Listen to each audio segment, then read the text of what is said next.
Formula E is a revolutionary, exciting and all-electric racing series that pushes the boundaries and created not just the fastest growing form of motorsport on the planet, but the perfect testbed for electrical vehicle technology, paving the way for a greener future. This fresh and exciting series sees zero-emission race cars flash through the city streets of some of the world's most iconic cities. The new ABB Formula E season marks the start of a new chapter in the championship's history as the Gen 2 cars take to the streets and revolutionise Formula E. The Batmobile-esque all-electric racer has double the energy storage capacity, more power and a higher top speed. 11 world-class teams, 22 elite drivers, and an all-action wheel-to-wheel racing style that never fails to surprise. Oh, he's hit him! The two Tachitas hit each other! And excite. Look how close they are! This is brilliant! You're watching the official preview for the 2018-19 ABB Formula E Championship. Let's see what we've got coming up in the rest of the show. We take a look at all the teams as Nissan, BMW and the HWA Mercedes Works team enter the paddock to take on the established FE names of Audi, Techeetah and Jaguar, amongst others. FE enters a new era with the Gen 2 car taking to the track. This marks a huge leap forward in technology, and the drivers will now compete in a single car for the full race distance. We talked to the people who are charged with perfecting the engineering of this exceptional racing machine and bring you up to speed with the latest championship developments, including the ultra-exciting Attack Mode. We go behind the scenes at the pre-season Valencia test to catch up with some of the drivers as they get their hands on the new cars and look forward to the season ahead. We have a lot of work to do, obviously. At the end of that way, we should be able to see where we stand compared to the other ones. We take a dive into the unknown with 11-time F1 Grand Prix winner Felipe Massa, who makes his Formula E debut this season. The Brazilian relishes a new challenge. We catch up with him as he goes free diving in his adopted hometown of Monaco and find out why his racing future is electric. I am excited about a new season, new challenge. I hope I can challenge for podiums, for victories. Let's wait and see. The action isn't just confined to the city streets. Formula E continues to push boundaries as we find out how fans will be able to ghost race against the pro drivers in real time as they compete in the E-Prix on the other side of the globe. Formula E serves as a competitive platform for global manufacturers and mobility providers to test and develop new technology. We check out the latest vehicles the teams are releasing to global consumers. Before we take a look at the contenders for this season, let's look back at a remarkable contest last time out, which provided a brand new champion for a fourth consecutive season. And we go green in Hong Kong! He's done it! When he's through! Mortara has spun! Oh, Ben's on the right! FE raced across 5 continents as 10 cities hosted 12 electrifying street races. Season 4 came to a crescendo in New York City, where the championship was decided. Jean-Eric Vergne took the honours ahead of the Gracian Bird in a thrilling finale. Jean-Eric Vergne seals the Season 4 Formula E Championship. God, it feels good. Audi Sport clinched the Constructors' title. Good job, team, good job. With Team Techeetah narrowly missing out on the clean sweep. But after the dust settled, how does the new champ feel about that unforgettable day in New York? I think it's a weekend I'm going to remember all my life. Like 14th of July, it's the national day in France, winning the World Championship. And 15th of July, France winning the World Cup and me winning the last race ever of Generation 1 Formula E cars. It's, I think it's been the best weekend in my life. Jev will be the man to beat this year, so let's take a look at the contenders for his crown. German 3-time Le Mans winner André Lotterer will be partnering Vergne for a second year at the now manufacturer-backed DS Techeetah. Lotterer is yet to win a race in Formula E, but many people feel it's just a matter of time.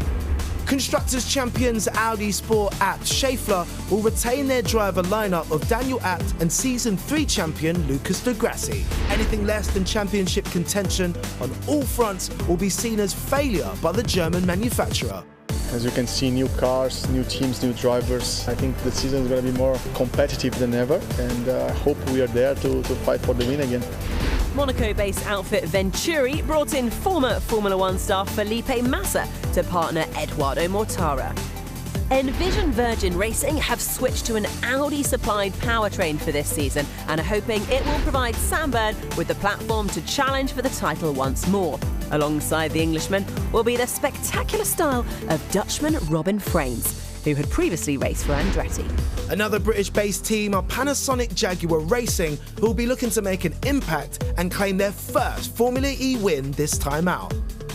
Season 1 champion Nelson Piquet Jr. will partner the quick Kiwi Mitch Evans once again.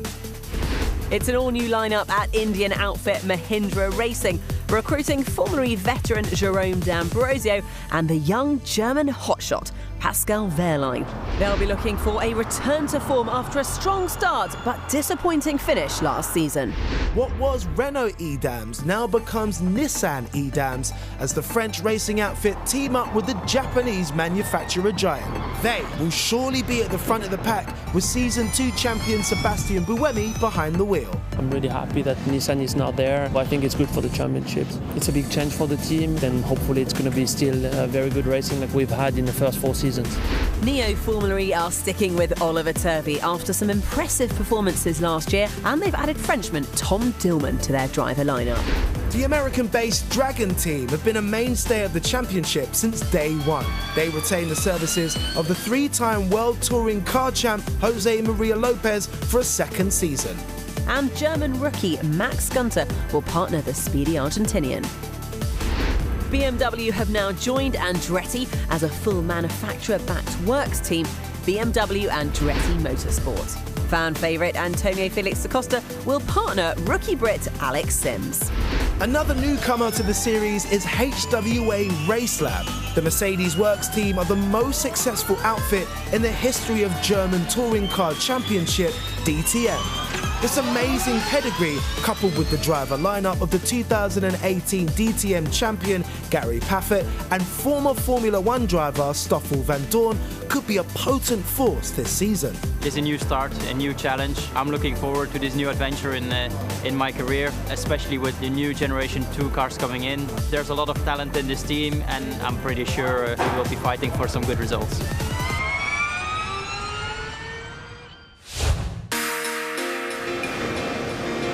Joining Stoffel Van Dorn on the FE grid this season is 11-time F1 Grand Prix winner Felipe Massa. The Brazilian is always looking for new challenges. Let's catch up with him before he takes a dive into the unknown ahead of his inaugural FE season.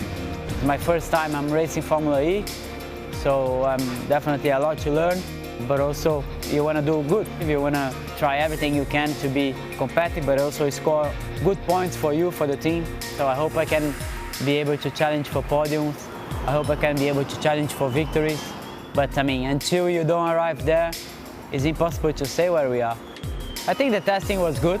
Quite interesting to be testing all the 3 days with all of the other teams. Complete different track compared to the tracks we are racing. It was nice, it was positive, but everything will be different in the first race. For me, you know, how much I'm growing, how much I'm learning the car, how to drive the car, how to understand all the different procedures. Let's see on the first race exactly where we are, and ready, everybody inside the team, to start well the season. Definitely, you have so many great teams, big teams, manufacturer teams, that is quite big. A lot of people working. For sure, Formula E is getting more and more professional year by year. And you see that now the level is quite high, the level of the teams, but the level of the drivers as well. City tracks, different countries, beautiful cities, and I really hope I understand, and we understand as a team, how you can make the result at the end. So we are here in Monaco. We are doing free diving, so getting under the water by very deep.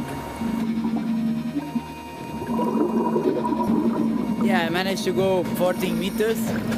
For sure you can go more, but you need to really believe yourself. I believe that the air will stay inside, you know. But I think it was great, and it was a good feeling.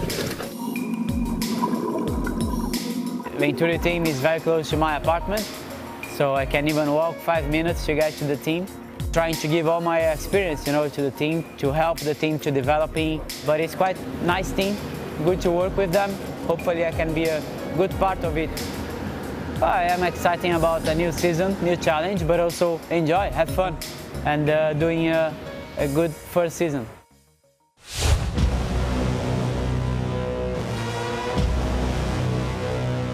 This season, ABB Formula E has a brand new car. It has more power, 250 kilowatts, and a top speed of up to 280 kilometers per hour, more than 50 kilometers per hour faster than last season's car. The Gen 2 car represents a massive leap forward in technology. With double the energy storage capacity, the car will now run for the full race distance. The new car is equipped with a halo for driver protection, but unique to Formula E is the fact that it will change colour depending on what race mode the car's in. The huge rear diffuser is another very cool addition and has been a massive hit with the fans. As with the Generation 1 car, the drivetrain is critical. Consisting of the motor, gearbox and inverter, teams will use their own custom configuration to compete for a technical advantage and gain that competitive edge. Let's see what the experts think of the Gen 2 car. First thing is, it's a very striking design. You won't mistake it for any other type of racing car, that is for sure. And I think that's a very good thing because it's a sort of thumbprint of the championship as well. The main features of the car is the increased battery size.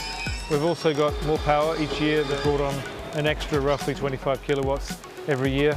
We mustn't underestimate the challenge of the Gen 2 car. Certainly the powertrain, it's very complex, and I think the engineers have had a big challenge to get everything ready in time, and it's very exciting to think that we're going to be lining up on the grid in Riyadh and starting season 5 with such an evolution in a new car, in the Gen 2 car. The McLaren supplied battery has brought a huge increase in performance, meaning the Formula E drivers can complete a race without stopping and changing car, which opens the door to a car swap replacement, attack mode. It's basically a chance for the driver to have extra power, do an overtaking move. It's going to be a case of you activate the attack mode by running on an area of circuit, which will give you 25 kilowatts of extra power for a period of time, and that will change every race in terms of how long it's going to be, where you have to run or do things, so there's going to be a lot of strategy coming behind it. The drivers are going to have to understand how the challenge works and figure out how to go offline, not try to lose too much time as they do that, and then understand how they'll be able to use the power at the right places to overtake. Sounds exciting to me, almost like a video game. Now it's time to go behind the scenes at pre-season testing in Valencia, where the drivers put the new Gen 2 car through its paces ahead of the first race in Saudi Arabia. First of all, it looks fantastic. I think it looks really futuristic. Yeah, it's a fun car to drive. The Gen 2 car is definitely faster than Generation 1. We expect a lot of fighting, all the cars to be together. So this Generation 2 for sure will create a lot of excitement. First race of Season 5 with the new Gen 2 car. I think that's going to be definitely an exciting moment.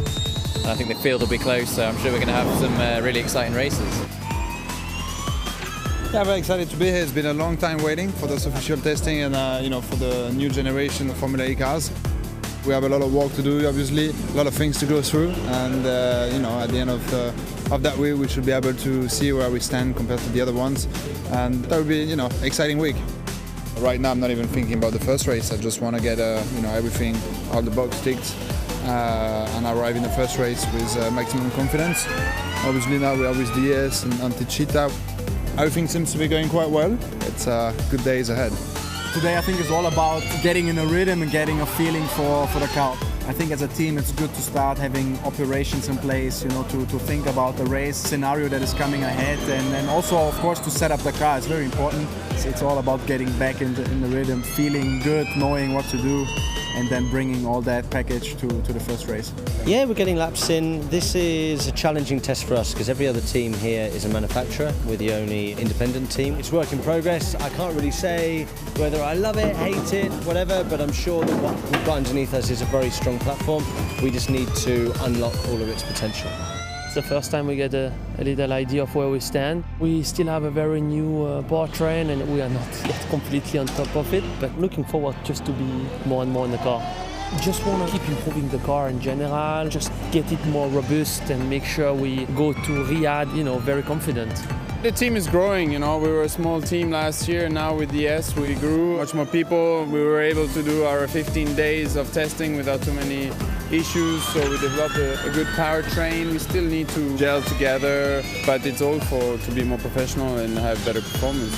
You can see also the teams got more experience over the years, so it's really tight, the results up there, so we were P2 yesterday, which is a good start, but we keep working hard on improving the cars.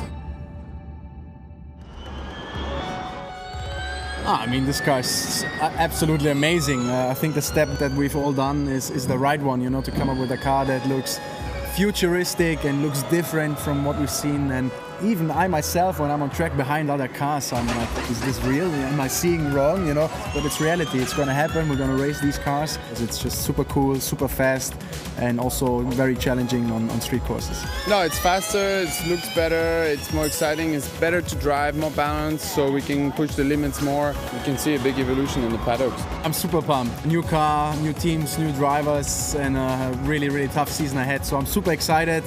Of course, now it's also cool to see everyone and kind of get the feeling back before we finally head to the season opener in Riyadh. The 2018-19 ABB Formula E season will visit 5 continents, watching 22 drivers lock horns across 12 countries. To kick things off, we start in a brand new city for FE, Riyadh, racing through the historic streets of Ad Diriyah this December. Next on the calendar, we head to Africa, to the foothills of the snow-capped Atlas Mountains, for FE's 3rd year in the magical Marrakesh. Next, we move to our 3rd continent, to the heart of the Chilean capital, Santiago.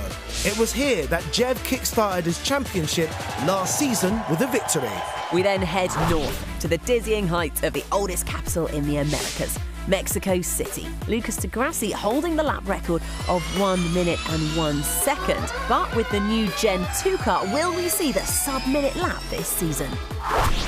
Back in Asia, we find ourselves amongst the towering skyscrapers of Hong Kong, the skyline providing a spectacular backdrop yet again.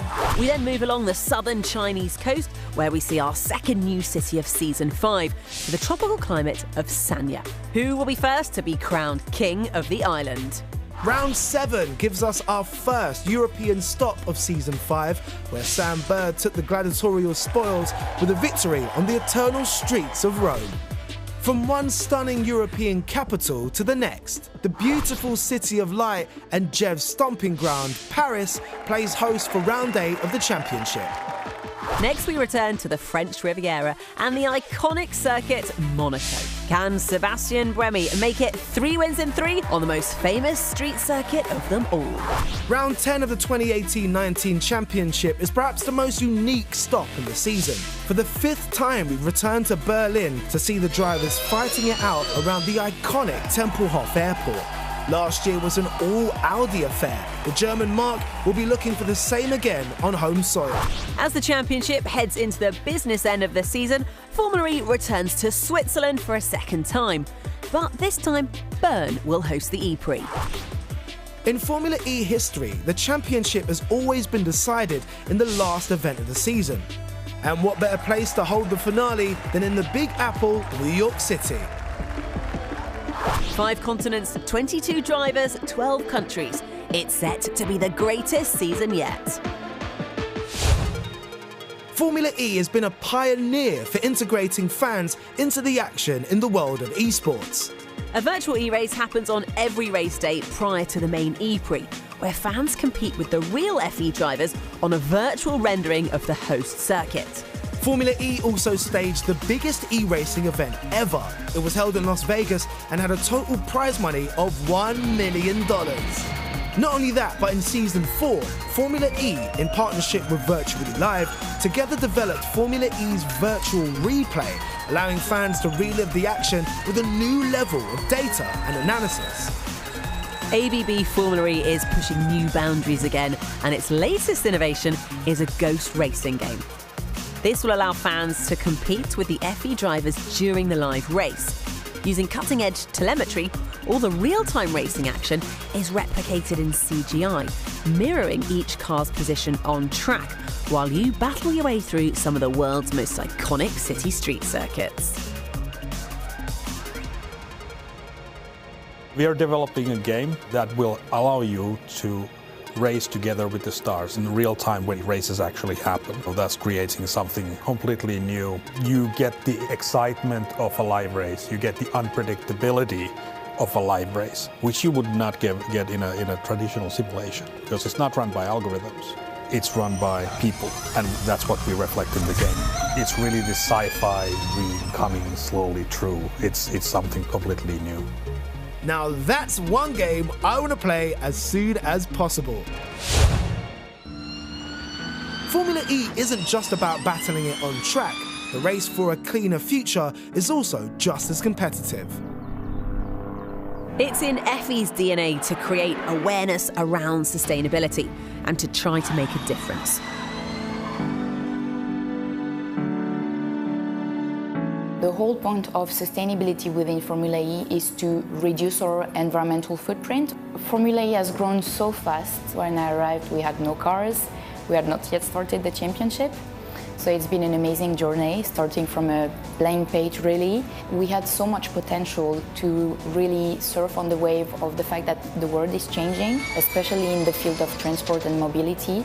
That's the sector where really there's a disruption, total disruption in the way people were moving so far and the way people are going to move in the next few years. And the electric vehicle was the perfect example of showing how the future of mobility can be. As well as making things sustainable at the races, Formula E is also providing a testbed for electric consumer cars, with the aim to drop pollution in city centres across the globe. This is something the FE teams and manufacturers are taking very seriously.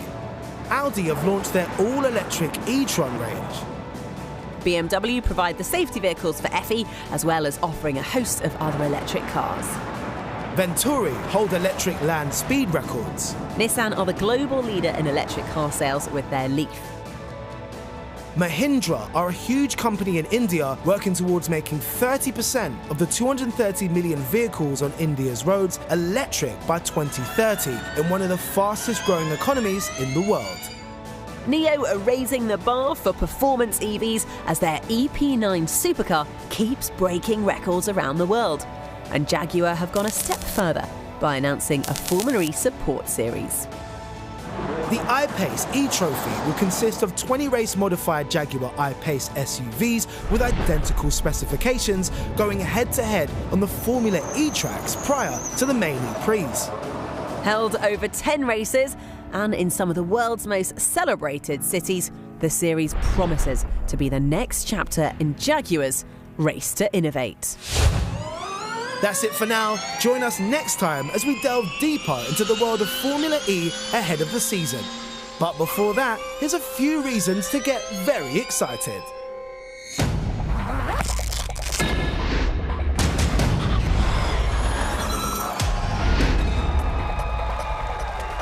What the hell was he doing? Tell him to get out of the way! They make contact and they're both off! I don't believe it! What is wrong with him?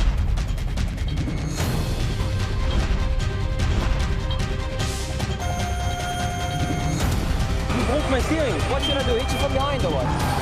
No, he's had another problem. You've got to be kidding. Here comes the Grassi on the inside of Evans.